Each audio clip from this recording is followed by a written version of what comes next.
Shalom dan selamat siang untuk Bapak Guru hebat semua. Salam dan bahagia untuk kita semua pada siang hari ini. Kita akan mengikuti kegiatan diseminasi budaya positif yang akan dipaparkan oleh pemateri kita yang luar biasa. Tapi sebelum itu, mari kita menghadap Tuhan dalam doa untuk meminta penyertaan Tuhan sepanjang kegiatan kita pada siang hari ini. Mari kita berdoa. Bapak yang baik, Bapak yang luar biasa, terima kasih atas segala penyertaan-Mu Tuhan dari pagi hingga pada siang hari ini. Di siang hari ini Tuhan kami akan memulai kegiatan kami. Mari Tuhan memberkati dari sepanjang kegiatan ini dari awal pertengahan hingga berakhirnya hanya seturut dengan penyertaan-Mu Tuhan. Memberkati pemateri yang akan memaparkan materinya, memberkati kami juga sebagai pendengar.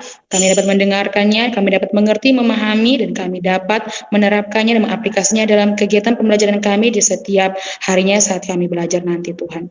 Mari berkati kami dalam materi yang akan disampaikan oleh pemateri. Kiranya Tuhan memberkati hamba-Mu yang akan menyampaikannya. Tuhan memberikan kebijaksanaan, roh untuk selalu mendahulukan Engkau dalam setiap apa yang akan dia ucapkan, apa yang dia katakan, apa yang dia paparkan. Mari memberkati kami semua Tuhan, kami siap untuk mengikuti kegiatan ini. Dalam nama Yesus, haleluya. Amin. Kita akan mendengarkan arahan dari Kepala Sekolah SD Kristen Gideon Kalabahi sekaligus membuka kegiatan kita pada siang hari ini. Kepada Bapak, waktu dan tempat dipersilakan. Baik, terima kasih untuk kesempatan yang diberikan. Selamat siang untuk kita semua. Puji dan syukur kita patut panjatkan kepada Tuhan karena atas penyertaan dan bimbingannya kita semua bisa hadir dalam suatu pertemuan yang luar biasa yang akan dipaparkan oleh Ibu Trifosa selaku calon guru penggerak tentang budaya positif. Ya, saya pikir ini permulaan yang baik yang sudah dilakukan oleh Ibu Osa, dan saya berharap semua guru yang ada di dalam kegiatan Google Meet ini bisa melihat dan bisa menjadikan ini sebagai contoh, dan ketika kita juga mau untuk mendaftar sebagai calon guru penggerak di angkatan-angkatan selanjutnya, dasar ini kita bisa pakai. Saya berharap juga tidak hanya kegiatan ini kita laksanakan secara formalitas untuk memenuhi kebutuhan daripada administrasi seorang calon guru penggerak, tetapi budaya positif ini juga menjadi sesuatu yang perlu kita pelajari bersama. Kita membudayakan itu dari diri kita sendiri, sesama rekan guru, bahkan kepada anak-anak dan semua warga sekolah. Ya, dan saya berharap juga kita semua bisa mengikuti kegiatan ini dari awal hingga akhir dan bisa mengaplikasikan dan implementasikan itu di kelas kita masing-masing. Mungkin itu dari saya kembalikan kepada moderator untuk mengatur acara selanjutnya.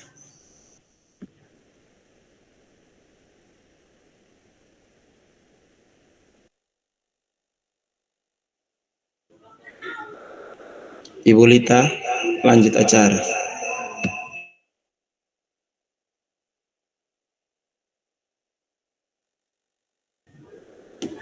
Ibu Lita.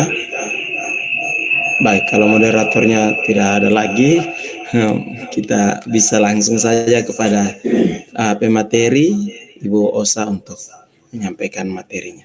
Terima kasih. Ya, baik. Terima kasih untuk Bapak Kepala Sekolah, Bapak Ade yang sudah memberikan arahan untuk kita semua.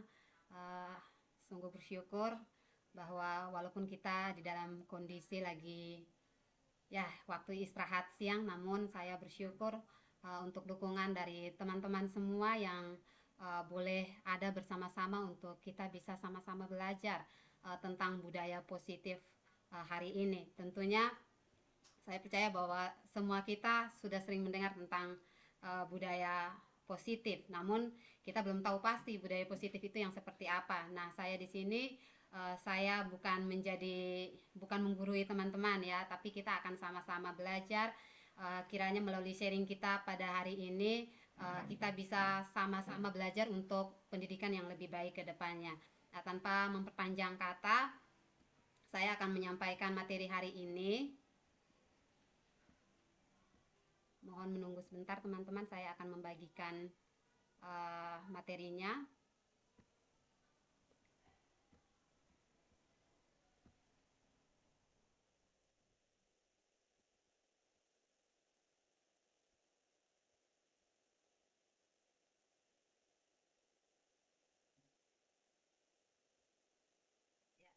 Apakah slide-nya sudah terlihat? Oke ya, terima kasih sekali lagi untuk teman-teman yang ya guru-guru yang hebat, guru-guru yang luar biasa. Hari ini kita akan mendengarkan pemaparan materi tentang budaya positif seperti yang saya sampaikan tadi, bahwa berbicara tentang budaya positif tentu mungkin bukan hal yang baru bagi kita. Tentu ada di antara kita yang sudah pernah mendengarkan tentang budaya positif, namun mungkin ada di antara kita yang belum mendengar sama sekali. Nah, apa itu budaya positif? Ya, budaya positif adalah suatu pembiasaan yang bernilai positif. Di dalamnya mengandung sejumlah kegiatan yang mampu menumbuhkan karakter murid. Nah, seperti yang saya sampaikan tadi, mungkin ada di antara kita yang sudah tahu tentang budaya positif, namun kita tidak tahu bahwa yang kita lakukan itu adalah budaya positif. Nah, seperti yang kita lihat bahwa sekolah kita adalah sekolah yang basicnya adalah sekolah karakter. Kita mengajarkan berbagai karakter kepada anak-anak, di antaranya karakter kejujuran, karakter tanggung jawab. Nah, ketika kita mengajarkan tentang karakter ini, maka secara tidak langsung kita sedang menerapkan budaya positif. Jadi memang budaya positif ini mungkin ada di antara kita yang melihat, oh ini sesuatu yang baru, namun sebenarnya kita sudah menerapkan secara langsung budaya positif ini di sekolah kita. Ya teman-teman, untuk budaya positif ini kurang lebih ada 7 materi yang akan dipaparkan, yaitu diantaranya perubahan paradigma belajar, disiplin positif, motivasi perilaku, kebutuhan dasar, posisi kontrol restitusi, keyakinan kelas, dan segitiga restitusi. Kita langsung pada materi yang pertama, yaitu tentang perubahan paradigma belajar. Ya, seperti yang kita ketahui bersama bahwa tujuan pendidikan menurut Bapak Pendidikan kita, Bapak Ki Hajar Dewantara, tujuan pendidikan adalah menuntun segala kekuatan kodrat yang ada pada anak-anak. Ya, kekuatan kodrat ini di dalamnya ada kodrat alam, ada kodrat zaman ya. Bagaimana kita menuntun kekuatan kodrat yang ada agar sebagai manusia dan anggota masyarakat mereka bisa mencapai keselamatan dan kebahagiaan yang setinggi-tingginya. Nah, dari tujuan ini maka agar tujuan ini bisa terwujud, kita perlu merubah paradigma belajar kita. Nah, sebagai guru, kita perlu merubah paradigma stimulus respon kepada pendekatan teori kontrol. Nah, apa itu paradigma stimulus respon dan pendekatan teori kontrol? Ya, Bapak Ibu guru hebat, nah sebelumnya sebagai seorang guru, kadang kita melihat kalau di stimulus respon kita melihat bahwa kebutuhan kita sama atau kebutuhan para siswa itu sama. Namun kita harus merubah cara pandang kita bahwa kebutuhan kalau pada teori kontrol, kebutuhan kita itu berbeda, kebutuhan setiap anak itu berbeda. Ya, yang berikut, semua orang melihat hal yang sama, tetapi pada teori kontrol setiap orang memiliki gambaran berbeda. Selanjutnya kita mencoba mengubah orang agar berpandangan sama dengan kita. Namun pada teori kontrol kita berusaha memahami pandangan orang lain tentang dunia. Jadi kita tidak mengubah orang agar mereka mempunyai pandangan yang sama dengan kita, namun kita yang harus memahami pandangan orang lain tentang dunia. Ya, yang berikut ada perilaku buruk dilihat sebagai suatu kesalahan. Nah, di sini kita harus melihat bahwa ternyata semua perilaku, apapun itu, perilaku itu pasti punya tujuan. Ya, selanjutnya orang lain bisa mengontrol saya. Nah, kalau pada teori kontrol tidak ada orang yang bisa mengontrol saya, hanya saya yang bisa mengontrol diri saya sendiri. Yang berikut, saya bisa mengontrol orang lain, namun pada teori kontrol Anda tidak bisa mengontrol orang lain, saya tidak bisa mengontrol orang lain. Dan yang terakhir pada stimulus respon, model berpikir itu menang dan kalah, menang atau kalah. Tetapi pada teori kontrol model berpikirnya menang-menang. Nah, seperti itu. Jadi ini perubahan paradigma atau cara pandang yang harus kita rubah. Dari sebelumnya kita mungkin memiliki paradigma belajar yang ada pada stimulus respon, maka sekarang kita masuk pada paradigma belajar yaitu teori kontrol. Seperti itu. Jadi memang yang pertama harus ada perubahan cara berpikir, perubahan cara pandang gitu. Ya, dengan adanya perubahan paradigma belajar seperti yang disampaikan tadi, maka secara tidak langsung kita sudah menciptakan lingkungan yang positif. Nah, lingkungan yang positif ini perlu memiliki disiplin positif. Ya, teman-teman, ketika mendengar kata disiplin, kira-kira apa yang ada di dalam pandangan teman-teman, apa yang ada di dalam benaknya teman-teman tentang kata disiplin? Saya percaya kata disiplin bukan sesuatu yang baru kita dengar ya, sudah sering kita dengar, bahkan ketika kita ada di sekolah, dimanapun kita berada, sudah sering sekali kita mendengarkan kata disiplin. Namun di sini saya ingin satu orang saja untuk bisa menyampaikan pendapatnya tentang apa itu kata disiplin.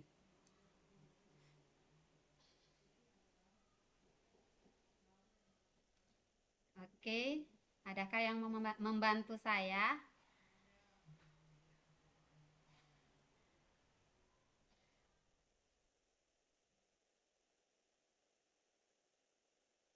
Bu Yuni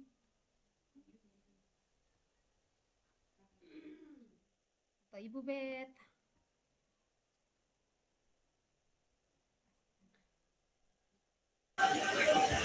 Ibu Guru, saya. Ya, silakan Kak. Disiplin adalah suatu sikap menghormati dan menghargai dan juga taat dari suatu perintah atau permintaan. Oke, terima kasih untuk respon baiknya Ibu Lita. Ya, teman-teman, apa itu disiplin ya? Kalau kita lihat secara bersama-sama, sering kita mengerti bahwa disiplin itu sebagai kata tertib, ya, teratur, dan kepatuhan pada peraturan seperti yang disampaikan oleh Ibu Lita tadi ya. Nah, kata disiplin ini juga sering dihubungkan dengan hukuman. Padahal itu sesungguhnya berbeda, karena belajar tentang disiplin positif tidak harus dengan memberi hukuman. Jadi teman-teman, ketika berada di dalam CGP, kami yang angkatan 7, kami berada pada modul 1, dan di akhir dari modul 1 ini memang kami harus membuat aksi nyata, dan aksi nyata ini tentang budaya positif yang di dalamnya ada disiplin positif. Nah, ketika disiplin positif ini memang dianjurkan bahwa sebenarnya kita tidak boleh menghukum. Kalaupun kita menghukum, itu memang satu-satunya alternatif terakhir ketika memang sudah tidak ada cara lain ya. Bahkan di dalam disiplin positif itu kalau memang sebisanya jangan ada hukuman. Nanti kita akan melihat sama-sama, melihat bersama-sama mengapa sampai tidak perlu ada hukuman dan lain sebagainya. Nah, dalam budaya kita makna kata disiplin ini dimaknai menjadi sesuatu yang dilakukan seseorang pada orang lain untuk mendapatkan kepatuhan. Ya, nah ini konsep disiplin. Jadi memang di dalam disiplin positif itu ada beberapa, di dalam disiplin ada beberapa konsep ya. Kalau misalnya ada hukuman dan penghargaan. Nah, hukuman dan penghargaan ini dikatakan sebagai identitas gagal. Ya, jadi tadi sudah saya katakan sebenarnya ketika kita bersama anak-anak, ketika anak melakukan kesalahan, tidak monoton selalu harus memberikan hukuman. Karena di dalam konsep disiplin sendiri, hukuman dan penghargaan ini adalah konsep disiplin dengan identitas gagal. Nah, itu mengapa? Yang pertama, ketika kita melakukan hukuman, maka itu menyakitkan. Tentunya semua kita ketika sudah ada di tahap sebagai seorang guru, kita sudah melewati tahap sebagai seorang murid terlebih dahulu ya, dan pasti banyak di antara kita yang pernah merasakan hukuman, pernah dihukum, dan hukuman itu sepertinya ada yang membekas ya. Kalau tidak salah pernah mendengarkan sharing dari salah satu guru bahwa aduh, saya tuh tidak suka guru itu karena dulu tuh dia hukum saya seperti ini. Jadi memang hukuman itu sesuatu yang menyakitkan. Kemudian kalau hukuman itu tentu tidak nyaman. Orang-orang yang mendapatkan hukuman cenderung merasa tidak nyaman. Yang berikut, ketika kita memberikan hukuman, lebih terkesan kita lagi memaksa anak untuk melakukan sesuatu yang tidak disenangi. Yang berikut, murid menjadi takut. Ya, jadi memang ketika kita menghukum anak, maka anak-anak itu ketika melihat kita, mereka menjadi tenang. Menjadi tenangnya itu bukan karena memang harusnya tenang, namun karena memang mereka takut untuk dihukum seperti itu. Kemudian murid menyembunyikan kesalahan. Nah, ini yang memang pernah terjadi ya, ketika seperti sebuah contoh, kalau misalnya kita memberikan PR kepada anak-anak, dan ketika si anak ini tidak mengerjakan PR-nya, nah karena takut dihukum, maka dia akan mencari alasan. Dia akan mencari alasan, dia akan menyembunyikan kesalahan bahwa sebenarnya dia itu tidak kerja PR karena ini. Tapi dia akan menyembunyikan kesalahan bahwa sebelumnya dia tidak mengerjakan PR itu karena ini. Dia akan mencari alasan lain bahwa oh saya tidak mengerjakan PR, oh mungkin karena saya berkunjung ke rumah nenek. Padahal sebenarnya dia ada di rumah, hanya dia tidak mengerjakan PR. Jadi ketika kita memberikan hukuman, nah anak-anak ini akan mencari alasan untuk bisa menyembunyikan kesalahan mereka. Dan yang terakhir, murid menjadi rendah diri. Nah, ketika mereka mendapatkan hukuman, pastinya mereka merasa malu dengan teman-teman yang ada di sekitar mereka. Jadi memang hukuman ini dia termasuk dalam konsep disiplin dengan identitas gagal. Nah, yang berikut ada penghargaan. Nah, bicara tentang penghargaan, saya adalah salah satu guru yang memang sering membuat penghargaan, karena yang ada di dalam pikiran saya, yang saya pikirkan adalah ketika memberikan penghargaan kepada seorang murid, itu bisa memotivasi dia untuk belajar lebih lagi. Namun ketika belajar pada modul 1.4 ini, ternyata saya mendapatkan hal baru ya, bahwa ketika kita memberikan penghargaan secara tidak langsung, kadang kita menghukum anak ya. Kenapa penghargaan itu dikatakan sebagai konsep disiplin dengan identitas gagal? Pertama, penghargaan itu tidak efektif. Mengapa tidak efektif? Karena ketika kita memberikan penghargaan kepada siswa untuk keberhasilan yang dia lakukan atau untuk sebuah tujuan yang sudah dia capai, maka si anak akan memenuhi tujuan tersebut karena motivasinya adalah ketika saya memenuhi tujuan ini, maka saya akan mendapatkan penghargaan. Seperti itu. Jadi memang ketika memberikan penghargaan itu bukan sesuatu yang efektif ya. Kemudian ada merusak hubungan atau sifat iri.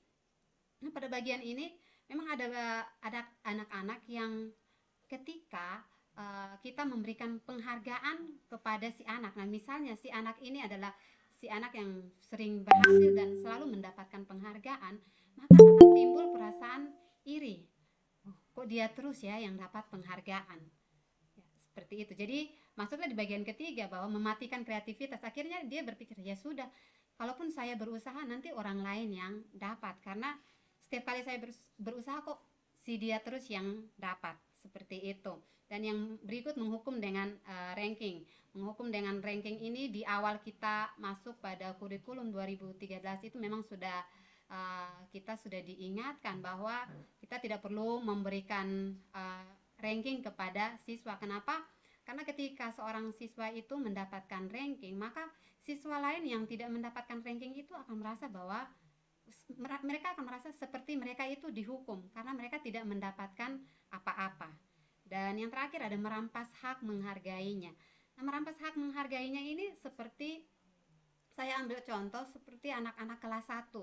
Nah, anak-anak kelas 1 ketika mereka belajar, mereka baru belajar membaca, mereka sudah mulai mengenal huruf, kemudian dari huruf mereka mulai mengenal suku kata per suku kata sampai mereka bisa membaca sebuah kata atau bahkan kalimat. Tentu ada kebanggaan tersendiri karena mereka bisa membaca. Nah, namun kalau misalnya ketika kita melihat mereka sudah berhasil membaca dan kita menghargai keberhasilan mereka itu dengan memberikan penghargaan, maka sebenarnya kita lagi merampas kebanggaan mereka yang tadinya, wah saya sudah bisa membaca. Jadi mereka lagi bangga-bangganya, mereka lagi senang-senangnya karena bisa membaca ya, tapi kita kasih dengan penghargaan, maka secara tidak langsung kita lagi merampas merampas kebahagiaan dari si anak itu. Seperti itu. Jadi memang hukuman dan penghargaan ini dia masuk ke dalam identitas gagal. Maka mari kita lihat selanjutnya tentang konsep disiplin dengan identitas sukses ya. Ya, konsep disiplin dengan identitas sukses yaitu konsekuensi dan restitusi. Nah, teman-teman, saya percaya bahwa setiap kita pasti sudah melakukan bagian ini. Kalau tadi di hukuman kita jarang melakukan karena memang apalagi pukul ya, karena memang sekolah kita adalah sekolah yang basicnya karakter dan bentuk pendisiplinannya tidak melalui pukulan ya, tapi lebih banyak kita mengarahkan anak, membimbing anak seperti yang disampaikan oleh seperti tujuan dari Bapak pendidikan ya. Nah, pada konsep disiplin dengan identitas sukses itu ada konsekuensi dan restitusi. Nah, di dalam konsekuensi itu ada penguatan jangka pendek, perlu memonitoring berkelanjutan stimulus respon, murid menghormati peraturan, dan murid kehilangan waktu untuk merenungi kesalahan. Nah, kita sering menjadi guru-guru yang ketika ada di dalam proses belajar mengajar, kita memilih konsep disiplin konsekuensi ya. Kalau saya sendiri memang biasanya saya menggunakan konsep ini. Jadi ketika ada di dalam kelas, setelah kita membacakan keyakinan kelas kita dan saya menanyakan bagaimana kalau misalnya dalam proses pembelajaran dan kalian melakukan hal yang sama. Nah, itu biasanya anak-anak akan menyampaikan, oh kalau begitu kita begini. Jadi memang untuk konsekuensinya saya biasanya minta mereka sendiri yang menemukan kira-kira kalau mereka melakukan kesalahan ini maka apa yang harus mereka lakukan. Karena memang dalam pikirannya saya adalah kalau mereka sendiri yang menemukan solusi, mereka sendiri yang menemukan bentuk disiplin yang tepat untuk mereka. Nah, kadang mereka bisa merasa mereka bisa merasa bahwa oh, kalau misalnya saya lakukan ini saya bisa dapat ini. Maksudnya itu motivasi dari dalam diri mereka sendiri sehingga mereka cenderung untuk tidak mengulangi kesalahan yang sama. Seperti itu kalau konsekuensi. Dan yang berikut ada restitusi. Nah, restitusi ini yang diharapkan bisa diterapkan oleh semua guru. Ya, mungkin ada di antara kita yang baru pertama kali mendengarkan kata restitusi. Saya sendiri setelah mempelajari modul 1.4 ini baru saya tahu bahwa ada konsep disiplin yaitu restitusi. Nah, di dalam restitusi ini murid bertanggung jawab atas perilakunya, kemudian fokus pada pemecahan masalah jangka panjang, dan murid menghormati dirinya dan orang lain, teori kontrol atau dirinya memegang kontrol. Seperti itu ya. Ya, jadi seperti yang disampaikan kalau melalui materi hari ini sangat berharap bahwa setiap kita guru-guru bisa menerapkan restitusi ini sebagai sebuah konsep disiplin yang akan kita tanamkan di dalam kelas kita masing-masing. Jadi restitusi ini merupakan sebuah cara untuk menanamkan disiplin positif pada murid. Ya, kita melihat pengertian dari restitusi sendiri adalah proses menciptakan kondisi bagi murid untuk memperbaiki kesalahan mereka sehingga mereka bisa kembali pada kelompok mereka dengan karakter yang lebih kuat. Nah, itu menurut Gosen pada buku yang diterbitkan pada tahun 2004. Nah, restitusi juga adalah proses kolaboratif yang mengajarkan murid untuk mencari solusi untuk masalah dan membantu murid berpikir tentang orang seperti apa yang mereka inginkan dan bagaimana mereka harus memperlakukan orang lain. Jadi memang dalam konsep disiplin restitusi ini kita akan mengarahkan, kita akan membimbing anak-anak untuk mereka sendiri menemukan kesalahan mereka dan mereka sendiri menemukan cara untuk bisa memperbaiki kesalahan mereka. Jadi ada beberapa ciri-ciri restitusi, yaitu restitusi ini bukan untuk menebus kesalahan, namun untuk belajar dari kesalahan. Ya, jadi setiap anak-anak akan belajar dari kesalahan. Ketika dia belajar dari kesalahan, maka kedepannya dia akan berjuang untuk tidak melakukan kesalahan yang sama. Kemudian memperbaiki hubungan. Restitusi adalah tawaran, bukan paksaan. Restitusi itu menuntun untuk melihat ke dalam diri. Restitusi fokus pada karakter, bukan tindakan. Restitusi menguatkan dan restitusi itu fokus pada solusi. Ya, tujuan dari disiplin positif. Nah, sebagai pendidik, tujuan kita dalam menciptakan anak-anak yang memiliki disiplin diri sehingga mereka bisa berperilaku dengan mengacu pada nilai-nilai kebajikan universal dan memiliki motivasi intrinsik, bukan ekstrinsik. Nah, ketika murid-murid kita memiliki motivasi tersebut, mereka telah memiliki motivasi intrinsik yang berdampak jangka panjang, motivasi yang tidak akan terpengaruh pada adanya hukuman atau hadiah. Mereka akan tetap berperilaku baik dan berlandaskan nilai-nilai kebajikan karena mereka ingin menjadi orang yang menjunjung tinggi nilai-nilai yang mereka hargai. Jadi ketika belajar tentang disiplin positif, nah bagaimana kita mengarahkan anak-anak sehingga ketika mereka melakukan sesuatu, itu memang mereka melakukan karena ada motivasi dari dalam diri mereka sendiri, bukan motivasi dari luar. Jadi memang dalam hal ini kita belajar ada dua motivasi, yaitu motivasi ekstrinsik dan juga motivasi intrinsik. Ya, motivasi ekstrinsik itu biasa motivasi yang muncul, motivasi yang ada yang berasal dari luar. Sedangkan kalau motivasi intrinsik itu motivasi yang dia melakukan karena memang itu dari dalam dirinya. Dia mempercayai nilai-nilai yang ada dalam dirinya dan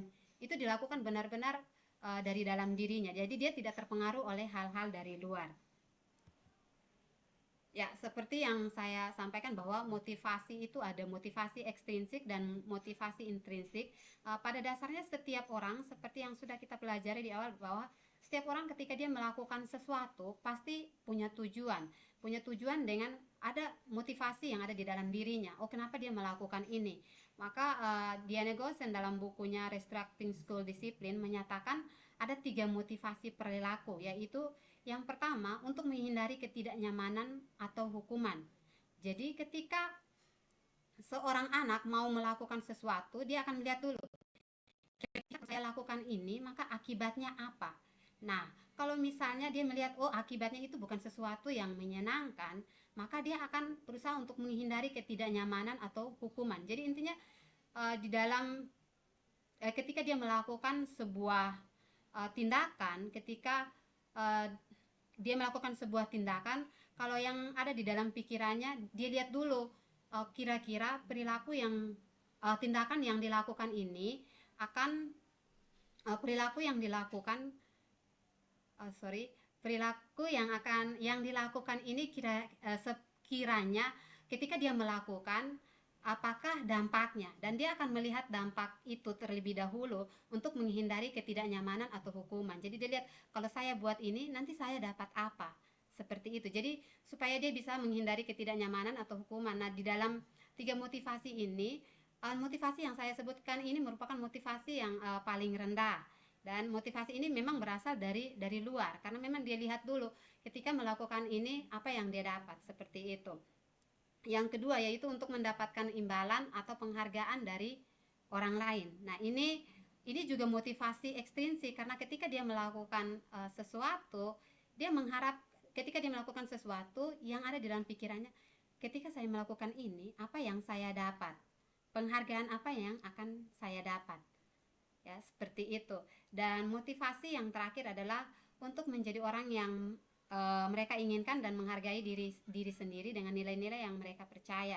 Nah, ini motivasi yang memang kita harapkan ada di dalam diri setiap anak-anak, karena memang ini motivasi yang yang harus lahir di dalam diri setiap anak-anak. Jadi ketika mereka melakukan sesuatu, harus ada dalam pikiran mereka bahwa saya melakukan ini kira-kira kedepannya saya menjadi seperti apa.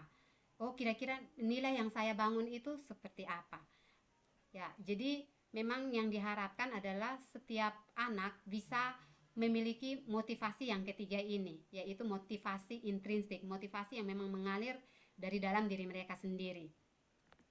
Seperti itu. Ya, setiap motivasi yang lahir dalam diri setiap anak-anak itu biasanya seorang anak melakukan ini dengan kebutuhannya masing-masing. Jadi ketika dia melakukan sesuatu itu bukan tanpa alasan. Biasanya ada kebutuhan dasar yang harus terpenuhi untuk melakukan sesuatu. Maka kita akan belajar pada materi selanjutnya, itu kebutuhan dasar manusia. Nah, kebutuhan dasar manusia sendiri dibagi menjadi 5, yaitu bertahan hidup, kasih sayang dan diterima, penguasaan, kebebasan, serta kesenangan. Jadi setiap anak ketika dia melakukan sesuatu, biasanya karena memang ada kebutuhan dasar. Kalau misalnya bertahan hidup ini biasanya berkaitan dengan makanan atau rumah dan lain sebagainya ya. Jadi ketika dia mau melakukan sesuatu, karena contoh ya, misalnya saya mau melakukan ini supaya saya bisa mendapatkan makanan dan lain sebagainya. Ini kebutuhan yang berkaitan dengan bertahan hidup. Yang berikut ada kasih sayang dan rasa diterima. Biasanya untuk kebutuhan dasar yang kedua ini paling banyak ada di sekolah ya, karena memang ini kita masih ada di sekolah dasar ya, sehingga kita akan menemukan banyak sekali kasus anak-anak itu suka cari perhatian, anak-anak itu suka pokoknya kita lihat itu mereka sedikit-sedikit Miss, sedikit-sedikit Miss dia ini begini-begini.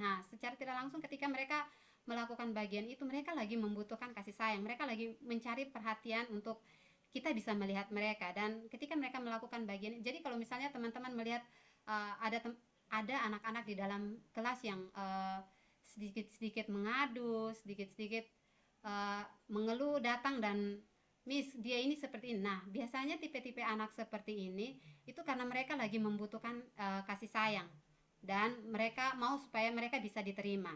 Dan yang berikut ada penguasaan, kebutuhan dasar manusia yaitu penguasaan. Nah kalau pada penguasaan ini itu lebih kepada seorang anak yang tipe-tipenya ada pada anak yang maunya memimpin begitu. Tipe-tipe anak yang kalau kita lihat di kelas ketika ada di dalam kelompok selalu maunya saya yang menjadi ketua kelompok begitu. Intinya kalau pada penguasaan itu dia mau supaya dia yang bisa mengatur orang lain ya. Untuk kebutuhan dasar manusia pada penguasaan ini di dalam kelas juga memang saya lihat ada beberapa anak yang seperti itu ya. Yang berikut ada kebebasan. Nah kalau pada kebebasan ini si anak lebih cenderung intinya mau mencoba sesuatu yang baru. Dan kalau pada kesenangan biasanya mereka senang game, mereka intinya sesuatu yang bisa menyenangkan mereka. Jadi ketika seseorang anak melakukan sebuah tindakan tentunya kembali lagi kepada kebutuhan dasar mereka, tidak terlepas bahwa mereka melakukan ini karena kebutuhan dasar yang ada ini harus terpenuhi, yaitu kebutuhan dasar bertahan hidup, kasih sayang dan rasa diterima, penguasaan, kebebasan serta kesenangan. Seperti itu ya. Baik, kita langsung masuk kepada materi yang berikut, yaitu posisi kontrol guru. Nah teori kontrol Dr. William Glasser Gosen berkesimpulan bahwa ada 5 posisi kontrol yang diterapkan seorang guru, orang tua ataupun atasan dalam melakukan kontrol. Jadi teori kontrol yang dipelajari ini biasanya diterapkan oleh guru, orang tua ataupun atasan. Nah 5 posisi kontrol ini yaitu penghukum, pemantau, pembuat rasa bersalah, teman dan juga manajer ya. Jadi 5 posisi kontrol guru ini secara tidak langsung memang sudah sering kita lakukan ya. Biasanya guru dengan tipe menggunakan kontrol penghukum, maka guru itu biasanya kamu melakukan kesalahan yang sama begitu. Kalau misalnya tipe-tipe guru yang penghukum itu biasanya hari ini kamu terlambat, sudah kamu lari keliling lapangan seperti itu. Jadi intinya dia selalu menghukum dengan harapan bahwa ketika saya menghukum ada perubahan seperti itu ya. Saya tidak tahu apakah di antara kita ada yang tipe penghukum atau tidak, tapi saya percaya bahwa karena kita sekolah berkarakter kita bisa menghindari bagian ini ya. Yang berikut ada tipe pemantau. Nah tipe pemantau ini biasanya ketika si anak ini dia tahu bahwa kalau saya melakukan kesalahan ini, contoh misalnya saya terlambat, konsekuensi yang saya lakukan adalah saya harus mengejar ketertinggalan saya. Maka ketika orang lain beristirahat, saya harus menyelesaikan materi yang sudah terlewat.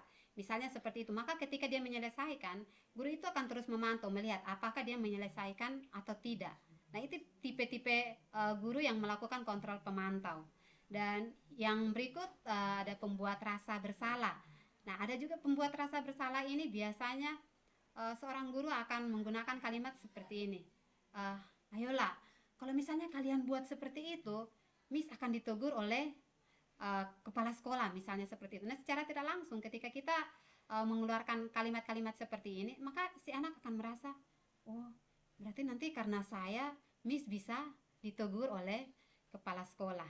Jadi memang ada tipe guru yang menerapkan kontrol ini, yaitu pembuat rasa bersalah. Jadi siswa akan merasa bersalah ketika jadi siswa akan merasa bersalah seperti contoh yang sudah saya sebutkan tadi.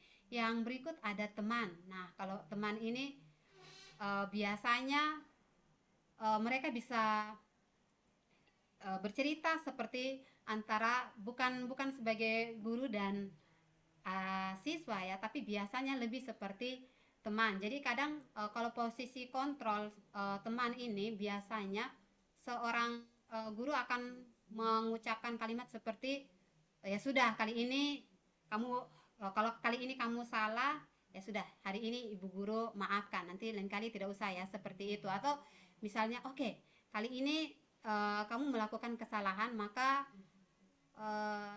sorry. Oke, kalau pada posisi teman biasanya seorang guru akan apa ya menjadikan siswanya itu seperti temannya. Jadi kalau pada konsep melakukan kontrol teman ini biasanya si anak itu tidak akan menghargai gurunya. Jadi penghargaan kepada gurunya itu akan berkurang karena relasi yang dibangun antara guru dengan siswa adalah sebagai teman, bukan sebagai guru dan siswa seperti itu. Dan yang terakhir ada posisi kontrol manajer. Ya, manajer ini yang memang diharapkan bahwa semua guru bisa menerapkan posisi kontrol ini. Kenapa posisi kontrol ini harus diterapkan? Karena kalau pada posisi manajer, kita di sini bukan berperan menjadi guru yang selalu menghukum, guru yang membuat si siswa merasa bersalah, tetapi dalam hal ini kita akan membawa setiap anak-anak yang ketika mereka melakukan kesalahan, kita akan mengarahkan dia, kita akan membawa dia untuk dia bisa melihat sendiri kira-kira oh yang dia lakukan ini salah atau tidak. Kalau memang ini salah, maka hal apa yang harus dia lakukan supaya bisa memperbaiki kesalahannya. Nah, jadi pada posisi manajer ini bagiannya kita sebagai seorang guru, kita hanya mengarahkan anak-anak untuk pada akhirnya si anak itu bisa menemukan sendiri ya solusi dari kesalahan yang dia sudah lakukan seperti itu. Jadi memang harapannya dari pemaparan materi hari ini adalah yang pertama kita bisa menerapkan restitusi tadi, dan yang berikut kita bisa menerapkan posisi kontrol guru sebagai seorang manajer. Seperti itu ya teman-teman. Ya, materi yang berikut ini tentang keyakinan kelas. Nah, mengapa keyakinan kelas bukan peraturan kelas saja? Ya, menurut ini memang ada salah satu ilustrasi ya, mengapa ada peraturan menggunakan helm bagi pengendara motor, mengapa ada peraturan jaga jarak dan menggunakan masker saat pandemi. Bukankah jawabannya untuk keselamatan dan kesehatan ya. Jadi ketika kita menggunakan helm bukan ya di satu posisi memang kita taat aturan, tapi tujuan dari kita menggunakan helm adalah supaya ada keselamatan seperti itu. Dan ketika kita menggunakan masker ya supaya ada kesehatan. Nah, keselamatan dan kesehatan ini adalah nilai-nilai yang bersifat universal, nilai-nilai yang bisa diyakini dan membuat seseorang akan memiliki motivasi internal. Nah, dengan begitu, ia tak akan sekedar menjalankan peraturan, melainkan yakin bahwa yang dilakukan adalah benar untuk keselamatan. Oleh karena itu, dalam penanaman disiplin di kelas, sebaiknya kita buat yang namanya keyakinan kelas. Nah, sebelumnya untuk keyakinan kelas ini memang sudah saya sharingkan dengan beberapa teman-teman, karena kalau saya sendiri bicara tentang keyakinan kelas ini bukan hal yang baru bagi saya, karena memang sebelumnya ketika ada di dalam sebuah pelatihan kita sudah diberitahu, kita sudah mendapatkan materi tentang keyakinan kelas, hanya memang untuk penerapannya yang belum sempurna.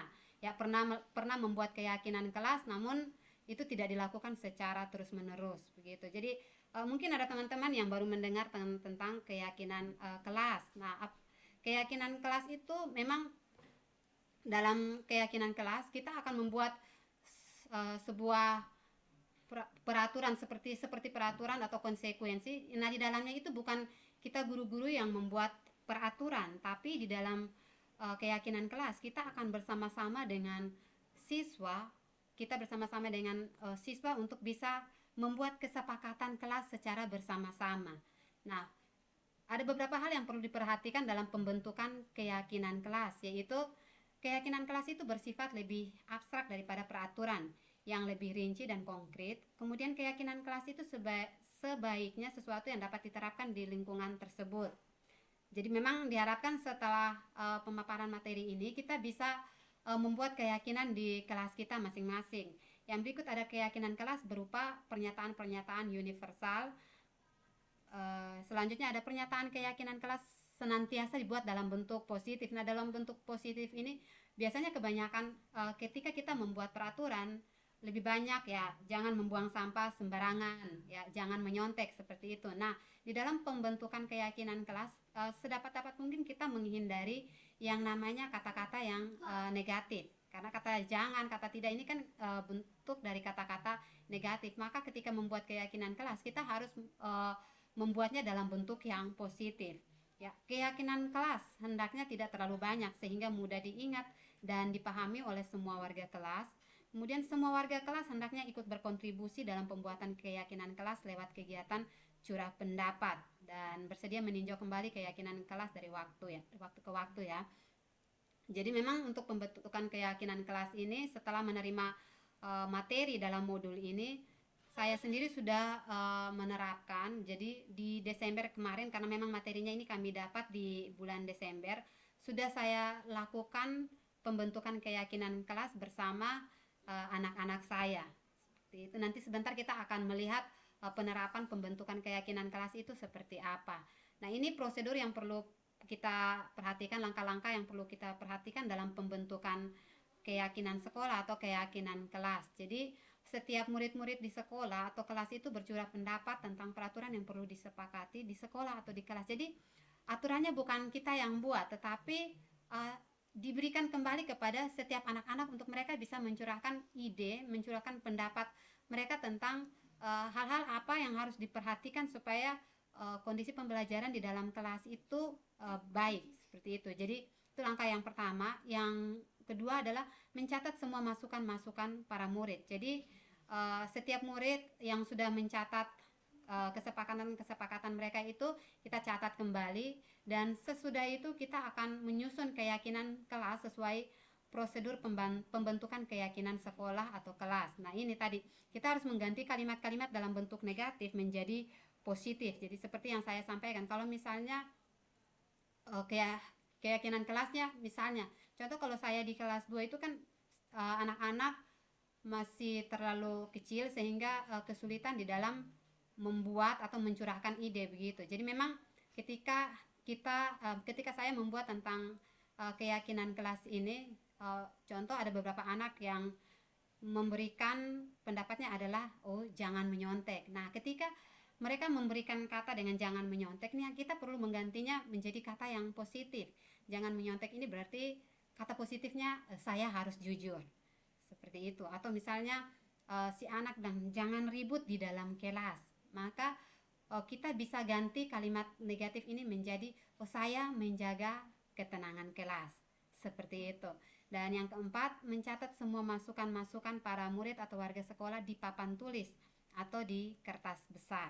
Setelah itu kita meninjau kembali keyakinan sekolah atau kelas secara bersama-sama. Dan yang keenam, setelah keyakinan sekolah atau kelas selesai dibuat, maka semua warga kelas dipersilakan meninjau ulang dan disetujui bersama-sama. Dan yang supaya ketika mereka sudah menyetujui bagian itu bersama-sama, maka setiap siswa bisa menandatangani keyakinan sekolah atau keyakinan kelas mereka. Dan guru-guru juga boleh ya sebagai bentuk bahwa ini sudah sah, seperti itu. Dan yang terakhir, keyakinan sekolah atau kelas itu selanjutnya dilekatkan di dinding kelas atau di tempat yang mudah dilihat semua warga. Jadi itu beberapa langkah-langkah yang perlu diperhatikan ketika kita membuat keyakinan sekolah atau keyakinan kelas. Nah, berharap teman-teman setelah materi ini kita bisa menerapkan ini di dalam kelas, karena memang saya juga, jadi ketika kita membuat keyakinan kelas ini, kita bukan hanya pajang di dinding kelas, tidak, tapi setiap pagi upayakan ketika kita masuk ke kelas sebelum memulai pembelajaran kita bisa membaca keyakinan kelas yang sudah dibuat oleh guru dan anak-anak, dengan tujuan bahwa ketika mereka membaca bagian itu, mereka bisa mengingat bahwa berarti sepanjang hari ini yang harus saya lakukan.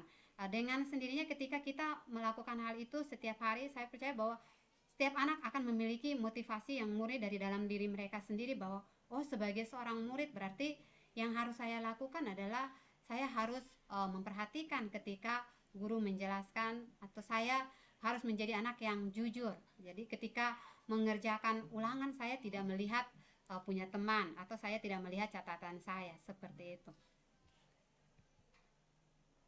Iya. Nah, ini beberapa contoh aksi, bukan beberapa ya, ini salah satu aksi nyata yang saya lakukan, yaitu membuat keyakinan kelas ya. Nah, jadi memang di awal itu saya bersama-sama dengan anak kelas 2 itu kami membuat kesepakatan kelas. Jadi awalnya saya membagi beberapa kertas kepada setiap anak-anak, dan pada kertas itu mereka akan mencurahkan pendapat mereka akan mencurahkan ide mereka bagaimana supaya pembelajaran di dalam kelas itu adalah pembelajaran yang menyenangkan, pembelajaran yang baik. Dan setelah setiap anak mencurahkan isi pendapat mereka, maka selanjutnya kita tulis dalam kata-kata yang positif sehingga terbentuklah kesepakatan kelas.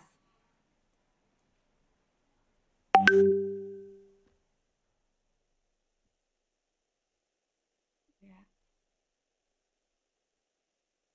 Baik, sepertinya videonya tidak berjalan. Ya, teman-teman, apakah video yang saya tampilkan ini videonya jalan atau tidak ya? Oh, tidak ya. Oh.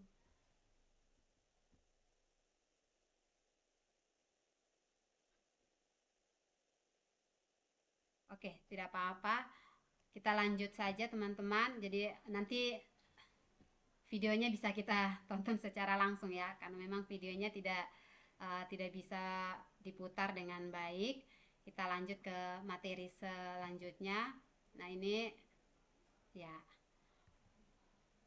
Nah, kita masuk pada materi yang berikut, yaitu segitiga restitusi. Nah, ini materi yang terakhir dari 7 materi yang saya bagikan. Nah, segitiga restitusi tadi saya sudah memaparkan tentang konsep disiplin, yaitu restitusi. Nah, untuk memudahkan guru dan orang tua dalam melakukan proses menyiapkan anak melakukan restitusi, maka kita akan mengenal atau kita akan mempelajari secara bersama-sama tentang segitiga restitusi. Tentunya segitiga restitusi ini juga merupakan hal yang baru. Nah, di dalam segitiga restitusi ini akan ada beberapa tahap yang perlu kita lakukan, yaitu nah ini segitiga restitusi. Biasanya tahap dalam segitiga restitusi itu diawali dengan menstabilkan identitas. Jadi ketika seseorang anak itu melakukan sebuah kesalahan, kita tidak menjadi guru yang langsung menghukum. Oh, kamu melakukan ini, ya sudah, kamu menulis, atau ya sudah, karena kamu melakukan ini kamu tidak boleh istirahat, seperti itu. Tidak seperti itu. Tapi kalau misalnya pada segitiga restitusi, ketika seseorang melakukan sebuah kesalahan, yang pertama-tama kita lakukan adalah menstabilkan identitas. Nah, menstabilkan identitas ini kita akan di dalam menstabilkan identitas ini kita akan mengatakan pada setiap pada anak yang melakukan kesalahan bahwa setiap orang itu pasti pernah melakukan kesalahan, atau bisa juga kamu bukan satu-satunya yang pernah melakukan ini. Jadi ini tahapan yang pertama dalam segitiga restitusi, yaitu menstabilkan identitas. Dan yang berikut ada validasi tindakan yang salah. Ini tahapan yang kedua di dalam segitiga restitusi. Jadi di dalam tahap validasi tindakan yang salah, kita akan menyampaikan kepada anak bahwa kamu tentu punya alasan mengapa kamu melakukan itu. Jadi kita mengarahkan anak-anak untuk menemukan alasannya apa saya melakukan ini, ya. Kemudian kita juga bisa menyampaikan adakah cara yang lebih efektif untuk mendapatkan apa yang kamu butuhkan. Nah, itu validasi tindakan yang salah. Dan yang terakhir, tahap yang terakhir, yaitu menanyakan keyakinan. Itu keyakinan kelas apa yang telah kita sepakati, kamu ingin menjadi orang seperti apa. Jadi ini beberapa tahapan di dalam segitiga restitusi, yaitu menstabilkan identitas, validasi tindakan yang salah, dan menanyakan keyakinan kelas. Ya, ini tahapan-tahapan. Ini beberapa contoh kalimat yang bisa kita sampaikan kepada anak-anak dalam tahapan segitiga restitusi ya. Jadi kita bisa memulai dengan berbuat salah itu tidak apa-apa. Tidak ada manusia yang sempurna ya. Saya juga pernah melakukan kesalahan seperti itu. Kita bisa menyelesaikan ini ya. Atau Bapak Ibu tidak tertarik mencari siapa yang salah, tapi Bapak Ibu ingin mencari solusi dari permasalahan ini. Jadi ini tahapan pertama, kalimat-kalimat yang bisa kita gunakan kepada anak yang melakukan kesalahan ya. Jadi ini tahapan pertama, yaitu menstabilkan identitas, dan yang berikut adalah validasi tindakan yang salah ya. Kalimat-kalimat yang bisa kita ucapkan adalah, padahal kamu bisa melakukan yang lebih buruk dari ini ya. Nah, kamu pasti punya alasan mengapa melakukan hal itu. Jadi ini beberapa kalimat yang bisa kita pakai dalam tahapan validasi tindakan yang salah. Dan yang terakhir, menanyakan keyakinan kelas. Nah, apa yang kita percaya sebagai kelas atau keluarga, nilai-nilai umum apa yang telah kita sepakati bersama, seperti itu. Jadi memang ada 3 tahapan dalam segitiga restitusi, dan memang saya setelah mempelajari modul bagian ini, saya berusaha untuk menerapkannya di dalam kelas saya ya. Contoh beberapa waktu yang lalu ketika Alex ya, mamanya chat, oh Alex ini hari ini terlambat karena begini-begini ya. Jadi mamanya minta untuk didisiplinkan, dan yang saya lakukan adalah menggunakan tahapan segitiga restitusi ini ya, itu mulai dengan menstabilkan identitas, validasi tindakan, dan menanyakan keyakinan. Di bagian akhir, ketika bagian menanyakan keyakinan ini, kita akan Alex, kamu tahu tidak keyakinan kelas kita itu apa? Dan dijawab, oh keyakinan kelas kita disiplin, saya harus menjadi anak yang disiplin ke sekolah dan juga disiplin mengumpulkan tugas. Nah, kalau kamu tahu keyakinan kelasmu seperti ini, maka yang kamu lakukan hari ini apakah sesuai keyakinan kelas atau tidak? Dan karena mereka sudah tahu bahwa oh keyakinan kelas mereka seperti ini, maka mereka bisa langsung menjawab, oh ini tidak sesuai dengan keyakinan kelas. Jadi kita arahkan untuk mereka menemukan sendiri solusi. Jadi ketika kalau begitu, supaya selanjutnya atau supaya besok itu kamu tidak terlambat, maka apa yang harus kamu lakukan? Jadi dia sendiri yang menemukan solusi. Umi, saya tuh kan terlambat karena tidur lat. Kalau begitu saya harus tidur lebih awal supaya bisa bangun lebih cepat. Nah, itu mereka sendiri yang menemukan caranya, dan itu terbukti ketika besok datang langsung ada laporan, Miss, tadi malam saya tidurnya jam 9. Oh, berarti hari ini tidak terlambat ya? Tidak, Miss. Nah, jadi memang tujuan dari tahapan segitiga restitusi ini pada akhirnya setiap anak itu bisa menemukan kesalahan mereka sendiri, dan ketika mereka sudah menemukan kesalahan mereka, mereka sendiri yang mencari tahu bagaimana cara untuk mereka bisa memperbaiki kesalahan mereka. Mereka bisa menemukan cara supaya kesalahan ini kedepannya tidak terulang lagi. Seperti itu. Ya, ini penerapan segitiga restitusi yang pernah saya lakukan. Namun karena kita Selamat siang Jotang. Siang Ibu. Ya, Jotang, apakah kamu tahu mengapa Ibu Guru memanggil? Oke teman-teman, apakah videonya terdengar? Oke. Kamu ke ruangannya Ibu Guru? Tahu Bu, saya dipanggil karena saya terlambat ke sekolah. Ya, benar sekali. Nah Jotang, sekolah kita tentunya memiliki aturan. Ya, salah satu aturan adalah warga sekolah itu harus datang tepat waktu. Ya, Ibu Guru mau tanya, tadi kamu ke sekolah pukul berapa? Pukul 7.30 Bu. Pukul 7.30. Nah, kalau aktivitas di sekolah, aktivitas belajar mengajarnya biasanya dimulai pukul berapa? Pukul 7.30 Bu. Nah, itu artinya ketika kamu berangkat dari rumah pukul 7.30, maka itu kamu sudah terlambat. Benar Bu, saya sudah terlambat. Ya. Setiap orang pasti pernah melakukan yang namanya kesalahan ya, itu wajar. Tapi hari ini Ibu Guru bukan memanggil kamu untuk mencari tahu siapa yang salah ya, tapi kita akan bersama-sama mencari solusi apa, mencari langkah apa yang harus kita lakukan supaya ke depannya kamu tidak terlambat lagi ya.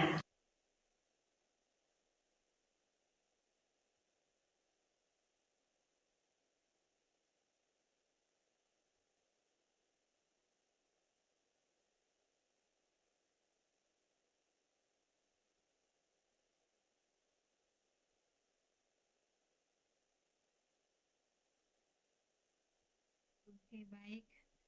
Sepertinya slide saya bermasalah. Jadi memang ini penerapan segitiga restitusi yang pernah saya lakukan. Jadi sesuai dengan tahapan yang sudah saya sampaikan tadi, bahwa untuk menerapkan segitiga restitusi kita mulai dengan tahap menstabilkan identitas. Setelah itu kita validasi kesalahan, dan yang terakhir adalah menanyakan tentang keyakinan kelas. Jadi memang harapannya setelah pemaparan materi ini memang ada beberapa bagian yang bisa kita terapkan di dalam lingkungan sekolah kita, yang bisa kita terapkan di kelas kita masing-masing, yaitu bagaimana menerapkan segitiga restitusi dan bagaimana membuat keyakinan kelas, dengan harapan bahwa ketika kita membuat keyakinan kelas, ketika kita menerapkan segitiga restitusi, kita kiranya semuanya bisa berdampak lebih baik ke depan. Dampaknya adalah kita bisa menciptakan generasi-generasi penerus yang bisa menerapkan profil pelajar Pancasila, seperti itu. Nah, saya pikir itu beberapa materi yang saya sampaikan pada hari ini. Sekali lagi terima kasih untuk kesediaan teman-teman untuk bisa bersama-sama ada di dalam pertemuan kita pada sore hari ini.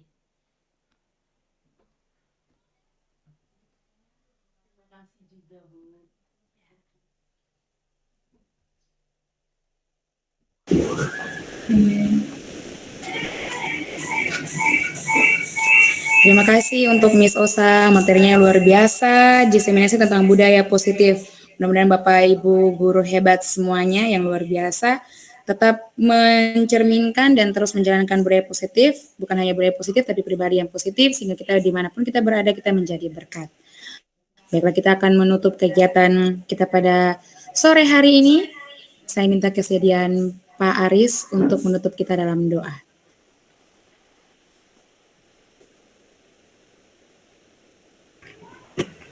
Oke, mari kita satu di dalam doa, kita berdoa. Kami mengucap syukur kepadamu ya Allah kami yang hidup, karena Engkau sudah menolong dan menyertai kami secara khusus dalam kegiatan kami dari awal, pertengahan, hingga akhir. Dan kami bersyukur buat materi yang luar biasa yang disampaikan oleh hamba-Mu Miss Osa, yang sangat memberkati kami, yang sangat memperlengkapi kami di dalam kami menjalankan tugas dan tanggung jawab kami sebagai seorang guru ya Bapak. Biarlah Tuhan terus memampukan kami sehingga kami boleh menjalankan tugas dan tanggung jawab kami ini dengan baik. Berkati hamba-Mu Ibu Osa yang sudah membawakan materi, Tuhan terus pakai hamba-Mu, Tuhan terus tambah-tambahkan hikmat-Mu dalam kehidupan hamba-Mu ya Bapak. Dan kami semua yang guru-guru yang mengambil bagian pun Tuhan terus mampukan kami sehingga kami boleh menerapkan semua materi yang kami sudah dengar pada siang ini dimanapun kami berada, di kelas kami ataupun di lingkungan di mana kami berada. Terima kasih Tuhan Yesus, terpujilah nama-Mu, kami mengucap syukur buat segala kebaikan-Mu dan kemurahan-Mu dalam hidup kami. Haleluya, amin. Terima kasih Pak Aris, Tuhan Yesus memberkati. Sama-sama, Tuhan Yesus memberkati. Sampai juga, Tuhan Yesus memberkati. Terima kasih Miss Osa.